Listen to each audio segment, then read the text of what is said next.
Hai, selamat datang di Vanya Stories. Di sini saya akan membahas true story, missing people, dan kisah-kisah menarik lainnya yang ada di internet.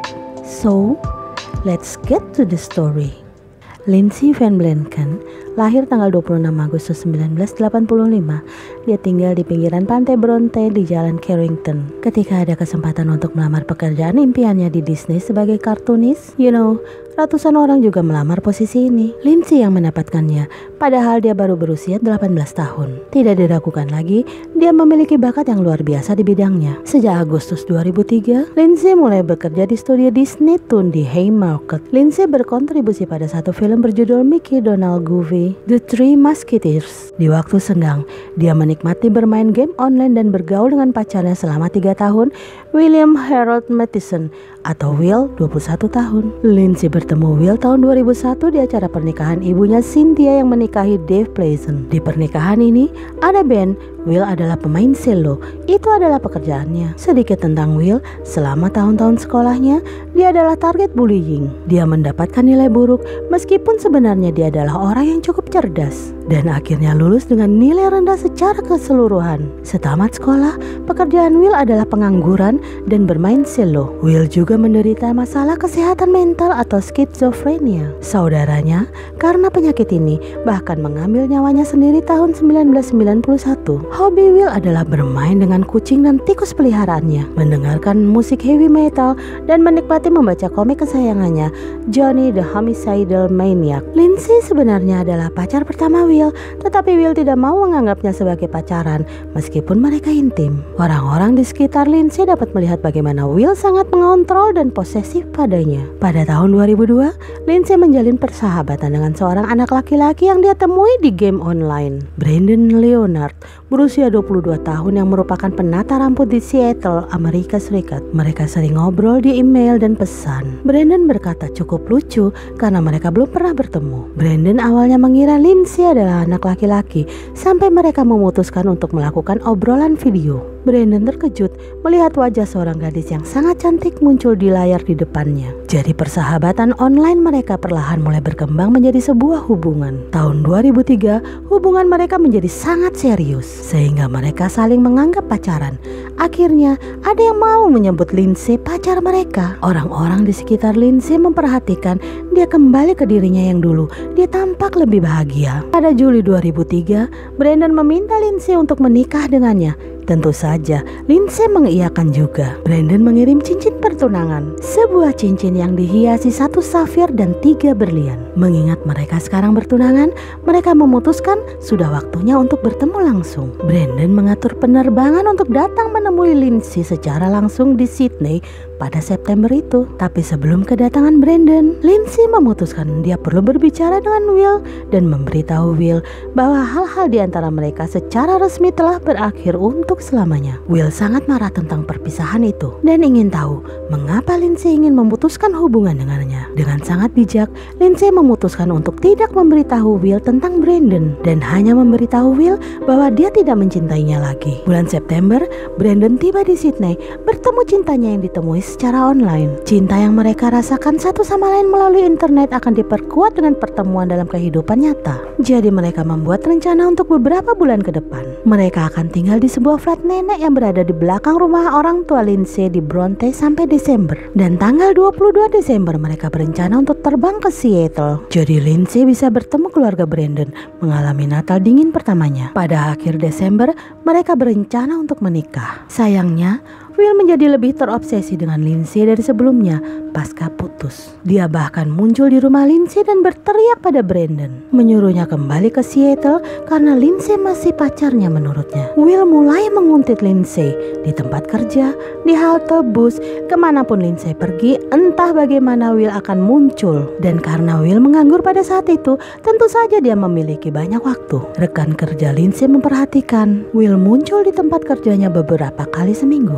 Ketika mereka bertanya pada Lindsay tentang Will, dia mengatakan Will adalah teman sekolah lama dan dia tampaknya tidak terlalu terganggu dengan kehadirannya. Bagaimanapun, penguntitan terus berlanjut dan tidak pernah berhenti sampai hari Lindsay lenyap. Senin, 24 November November 2003, seperti biasanya, Lindsay berangkat kerja ke Disney pagi itu, naik kereta dan tiba sekitar jam 5.30. Dari sana dia naik kereta lagi untuk pulang ke persimpangan Bondi, yang tiba sekitar jam 6 sore, yang dapat dikonfirmasi dengan rekaman CCTV. Namun setelah titik di mana dia menghilang dari CCTV, Lindsay Van Branken tidak pernah terlihat atau terdengar lagi. Brandon telah menunggu Lindsay yang biasanya tiba di rumah pukul 6.30.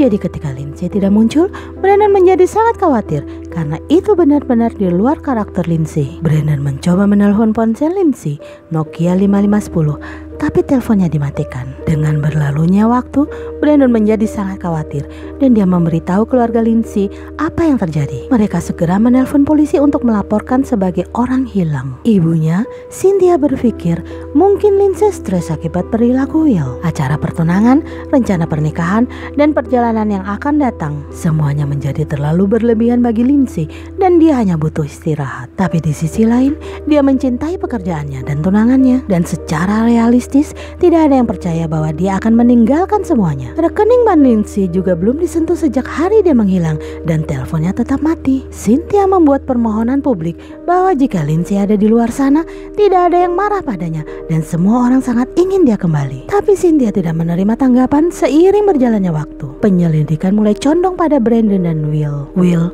adalah mantan pacar yang sangat marah dan menjadi penguntit, dan Brandon tunangan daring yang baru saja terbang dari Amerika ke Sydney. Tentu saja keduanya menyangkal keterlibatan apapun dan memberikan alibi pada polisi. Jadi, mari kita mulai dengan Brandon Leonard terlebih dahulu. Dia benar-benar tidak memiliki banyak keuntungan dari membunuh Lindsay. Mereka belum menikah.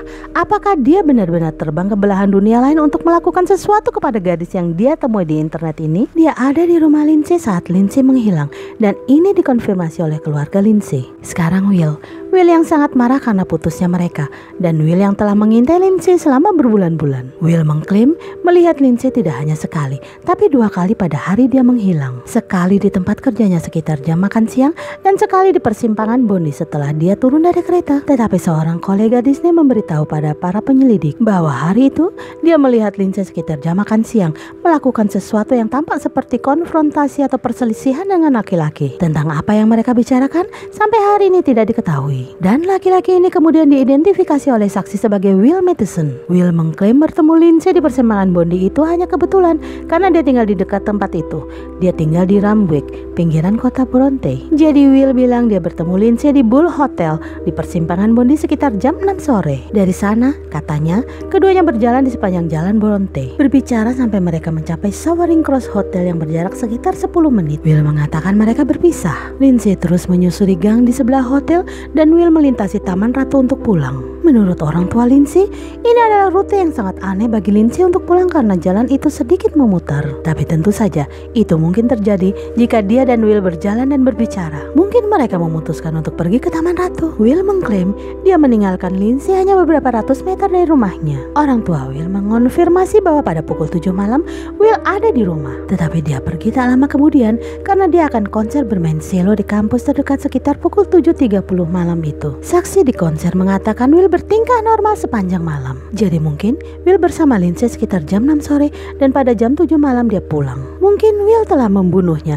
dan membuang tubuhnya dalam 1 jam. Ada satu hal yang sangat dicurigai penyelidik. Ada luka goresan di tubuh Will, tetapi dia mengklaim goresan ini berasal dari kucing dan tikus peliharaannya. Tapi polisi tidak yakin. Sebagai bagian dari penyelidikan, polisi membuat video reka ulang Lindsay pada hari dia hilang dalam upaya membangkitkan ingatan publik, terutama jika ada di antara orang-orang itu yang melihatnya bersama Will. Tetapi tidak ada petunjuk berguna yang datang. Keluarga Lindsay memasang poster orang hilang di sekitar area lokalnya yang menguraikan penampilannya dan apa yang dia kenakan pada hari dia hilang, dan terbaca sebagai berikut: jaket hitam, kaos hitam, celana panjang ketat berwarna ungu pudar, sepatu boot hitam ala tentara Amerika diikat hingga ke lutut dan membawa ransel vinil berwarna hitam, memakai 2 anting-anting perak dan sebuah cincin pertunangan dengan 1 safir dan 3 berlian. Berminggu-minggu berlalu, hari Natal dan Tahun Baru pun tiba, tetapi Lindsay masih hilang. menghilang, sementara tunangannya Brandon kembali ke Amerika. 2 minggu setelah Lindsay menghilang, ada sebuah kejadian yang sangat aneh. Polisi berada di sekitar Taman Ratu ketika mereka melihat seorang pria muda dengan ransel bersembunyi di sekitar dini hari. Tidak ada yang ilegal tentang itu, tentu saja, tetapi mereka tetap menghentikannya karena dia terlihat sangat mencurigakan. Laki-laki itu tidak lain adalah Will Matheson. Polisi bertanya, apakah mereka bisa melihat isi ranselnya? Will memiliki pisau Stanley, beberapa pasang sarung tangan lateks, sebuah kapak, sepasang gunting, sebuah obor, sebuah lilin dan tempat lilin, sling wrap deodorizer, dan sebotol air yang dikatakan Will kepada polisi adalah air suci. Will kemudian menjelaskan pada polisi bahwa dia pergi piknik karena ini adalah barang-barang piknik yang normal. Dan setelah penjelasan ini, polisi melepaskannya. Hari Sabtu, 10 Januari 2004, di pinggiran Taman Ratu, Inspektur Pemeliharaan Gedung dari Blok Flat 52 di Jalan Taman Ratu dikirim untuk menyelidiki bau busuk yang datang dari area penyimpanan. Baunya bertahan selama beberapa minggu. Diduga itu hanya seekor kuskus atau hewan lain yang telah mati di suatu tempat. Segera setelah inspektur memasuki garasi yang menuju ke ruang penyimpanan terbuka, dia berjalan menuju tumpukan sampah di sudut ruangan tempat baunya paling kuat. Dia menemukan tas olahraga bermerek Slazenger besar yang panjangnya sekitar 1 meter. Yang jelas ada sesuatu yang besar di dalamnya. Inspektur mengambil tas dan menyeretnya. Ketika dibuka, sebuah tangan manusia yang sangat busuk jatuh. Dia segera menelpon polisi yang datang dan menutup area tersebut sebagai TKP. Saat mereka melihat ke dalam tas olahraga, mereka menemukan mayat seorang wanita dalam tahap pembusukan. Di sekitar leher korban ada 2 ikatan kabel yang sangat ketat yang telah disatukan, menunjukkan orang tersebut meninggal karena tercekik. Media tentu saja segera menulis cerita ini, bahwa mayat manusia telah ditemukan di Taman Ratu. Keluarga Lindsay segera diberitahu bahwa jenazah yang ditemukan memang milik Lindsay Van Blanken, dikonfirmasi oleh pakaian yang dia kenakan pada hari dia hilang. Dan dia masih mengenakan cincin pertunangannya. Apa yang tidak ditemukan dengan Lindsay adalah tas ransel vinil hitam yang berisi ponsel dan dompetnya. Tas punggung dan barang-barang di dalamnya ditemukan sangat dekat dengan tempat mayatnya ditemukan pada tahun 2016. 13 tahun kemudian bersama dengan beberapa barang yang sangat aneh. Mari kita bahas tentang tas olahraga atau tas kriket ini. Polisi ingin tahu siapa yang memilikinya, dari mana asalnya, dan apakah ada yang mengenalinya. Ternyata tas ini dijual hanya di toko olahraga Sydney di persimpangan Bondi. Dan tidak hanya itu, hanya 1 tas ini yang terjual dalam 6 bulan terakhir. Dan itu terjual hanya 2 hari sebelum Lindsay menghilang. Tas ini dibayar tunai. Artinya polisi tidak dapat menggunakan kartu bank untuk melacak si pembeli. Jadi penyidik memutuskan untuk melihat rekaman CCTV. Polisi melihat Will Matheson. Selain itu, ayah Will mengatakan dirinya akan berbelanja di persimpangan Bondi hari itu dan dia melihat putranya dengan tas olahraga. Untuk menambah bukti terhadap Will, teman Will, Chris Murrah, menyerahkan kepada polisi 2 barang yang diberikan Will sebelum tubuh Lindsay ditemukan, kaset dan buku harian seni. Di kaset itu ada rekaman lagu yang ditulis Will yang dimulai dengan kata-kata ini. Beberapa hari yang lalu, aku melihatmu meninggal. Kamu bilang, aku cinta kamu, tapi tolong biarkan aku tinggal. Bantuan tidak ada di sini untukmu atau untukku. Tutup matamu.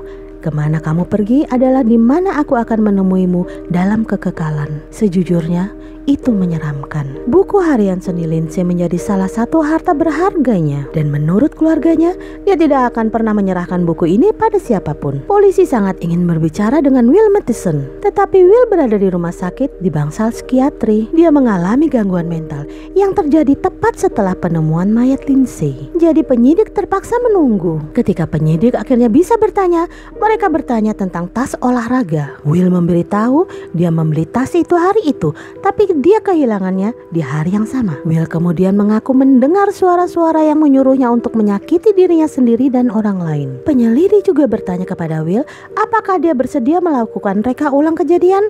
Will setuju. Jadi penyidik membawanya ke blok flat tempat mayat Lindsay ditemukan. Mereka bertanya pada Will apakah dia pernah pergi ke sana sebelumnya, terutama di ruang penyimpanan. Dan Will menjawab, iya. Dia dan Lindsay pernah ke sana untuk menyendiri, mendengarkan musik, dan nongkrong. Penyelidik berjalan ke garasi tempat ruang penyimpanan itu dan bertanya apakah Will ingin masuk. Will tampak terguncang dan mengatakan dia tidak mau dan meminta untuk mengakhiri segalanya untuk hari itu. Penyelidik juga berhasil mengetahui dalam versi peristiwa Will ketika dia mengatakan dia berjalan pulang melalui taman di Taman Ratu setelah berpisah dengan Lindsay. Ternyata ada pertandingan olahraga yang sedang berlangsung langsung di taman, jadi tidak mungkin Will melewatinya. Hal terakhir yang perlu diperhatikan adalah sesuatu yang dikatakan Will kepada ayahnya saat jasad Lindsay ditemukan. Will berkata kepada ayahnya, "Saya pikir saya melakukannya." Tetapi ketika ditanyai tentang pernyataan yang cukup memberatkan ini, Will menjelaskan apa yang dia maksud. Dia merasa bertanggung jawab karena membiarkan Lindsay pergi sendiri pada hari dia menghilang. Jadi, Will Matheson akhirnya didakwa dengan pembunuhan Lindsay Van Blanken dan persidangan dimulai pada tahun 2004. Pada tahun 2005, Will Matheson dinyatakan bersalah dan tahun berikutnya dia dijatuhi hukuman non-pembebasan bersyarat selama 18 tahun dengan hukuman maksimal 27 tahun. Meskipun 9 tahun kemudian, ini akan dikurangi menjadi 25 tahun karena kesalahan hukum. Will Matheson memenuhi syarat untuk pembebasan bersyarat pada 2022 dengan hukuman maksimumnya berakhir pada 2029. Tas punggung Lindsay ditemukan pada tahun 2016 terkubur di lokasi konstruksi di pinggiran Rawit, sangat dekat dengan tempat ditemukannya mayat Lindsay.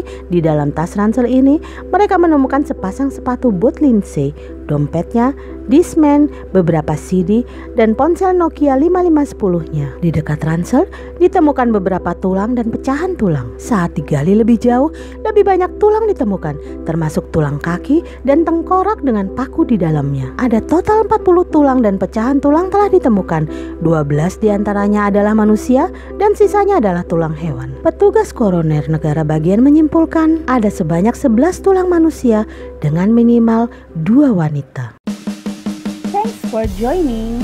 Jika Anda suka, jangan lupa untuk subscribe,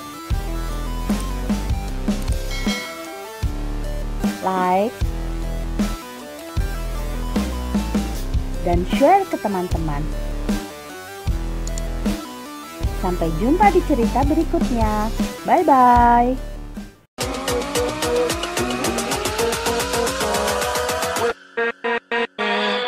With